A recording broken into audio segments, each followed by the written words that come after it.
Ferrari's Dutch Grand Prix turned into pure chaos. Lewis Hamilton's shocking crash, Charles Leclerc's fiery radio outburst, and a brutal collision with Kimi Antonelli left both red cars out. Today, we break down Ferrari's nightmare weekend. Lewis Hamilton called his Dutch Grand Prix retirement painful, especially after what he believed was a weekend of real progress with Ferrari. The Brit described the crash as a complete surprise, ending his race instantly on lap 23 after losing the rear of his SF25 at the banked turn 3. It was Hamilton's first retirement since the 2024 United States GP and his first DNF in Ferrari red. Starting 7th, he locked into a tight battle with George Russell for 6th, but couldn't find a way past. Eyeing an undercut, Hamilton was weighing strategy when disaster struck, running wide on the banking, losing control and slamming into the barriers in a failed attempt to rejoin the track. The crash triggered a safety car that badly compromised Charles Leclerc, who had just pitted for hards. For Hamilton, it meant a second straight race without points and another bitter setback in his Ferrari chapter.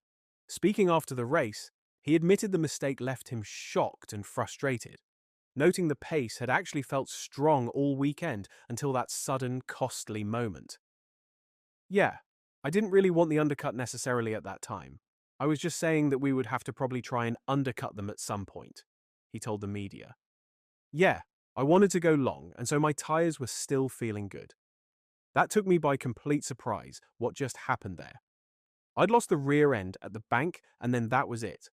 Apart from that, it's been a really solid weekend, and I felt like I made progress. Just overall my approach and everything, and so to come away with nothing is definitely painful." Looking back on the costly error, Hamilton admitted the frustration of missing out on points he believed were well within reach.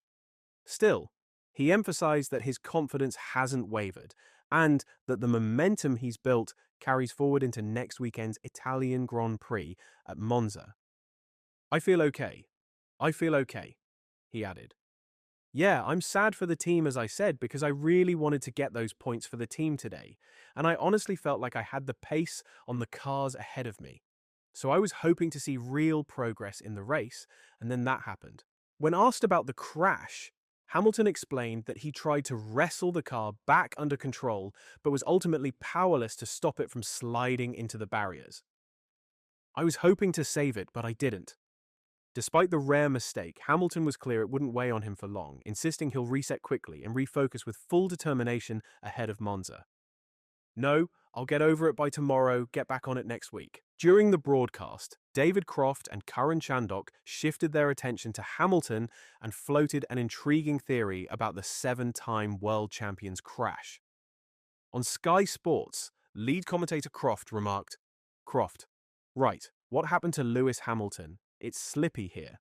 The rain we saw in the pit lane and is falling a bit harder now, and he's gone wide, and he just loses the rear and that's the end of that." Chandhok, he just had a snap of oversteer in the middle part of the corner and ended up running wide, but then just seemed to understeer. The camber of the track flattens out.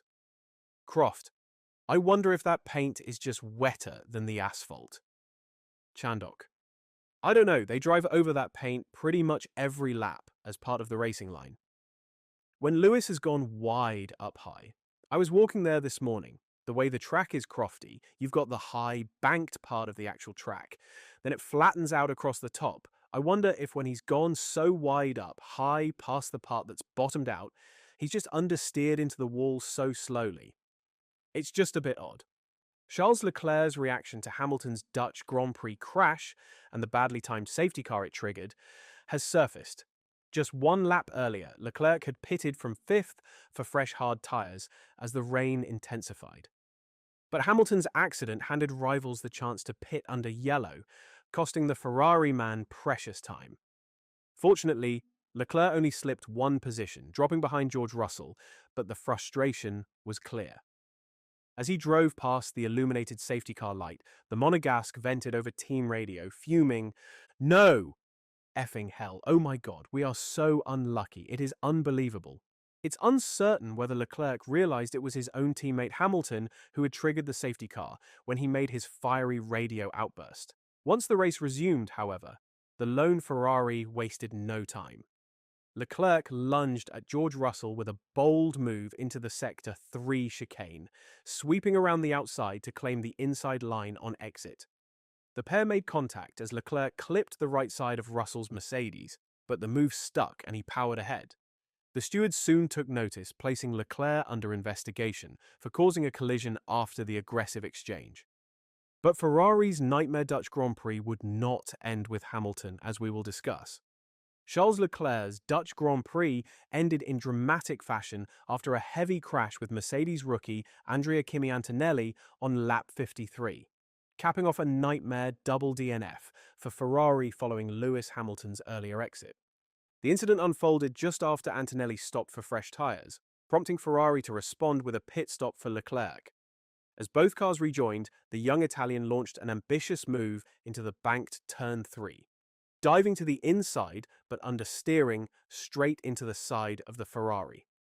The impact spun Leclerc hard into the barriers, ending his race on the spot. Leclerc climbed out of the stricken car unaided, while Antonelli limped his damaged W16 back to the pits on 3 wheels before rejoining the race. The stewards handed Antonelli a 10-second penalty for causing the collision, but the damage to Ferrari's weekend was already done.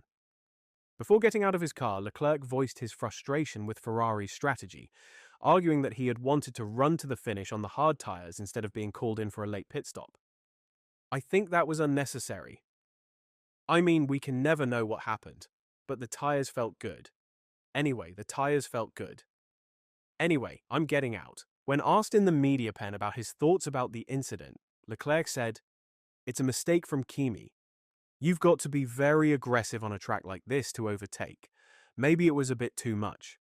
He went on to touch my rear left and that was the end of my race, so it's disappointing."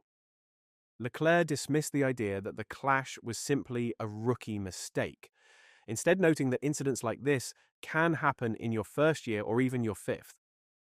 He made it clear he held little resentment toward Antonelli. While frustrated by the outcome, Leclerc admitted he couldn't fully fault Ferrari's call to pit him, recognizing that Antonelli on fresher, softer tyres would likely have found a way past eventually. "The tyres weren't too bad. However, I think the outlap of Kimi was probably very strong," added Leclerc. "So I think the team decided to pit me because they thought that he would probably get past us again. At the end, I was frustrated for what had just happened, but I don't think the strategy is the big talking point today. I think it's just Kimi's mistake that threw out every effort we had in the bin. Only by finishing the race, we would have known whether it was a good choice or not. We didn't because of the crash with Kimi, so it's a bit difficult to know." Ferrari's Dutch GP ended in disaster. Hamilton crashing out, Leclerc furious, and Antonelli colliding to seal a double DNF. What's next for Ferrari? Drop your thoughts below, and don't forget to like and subscribe.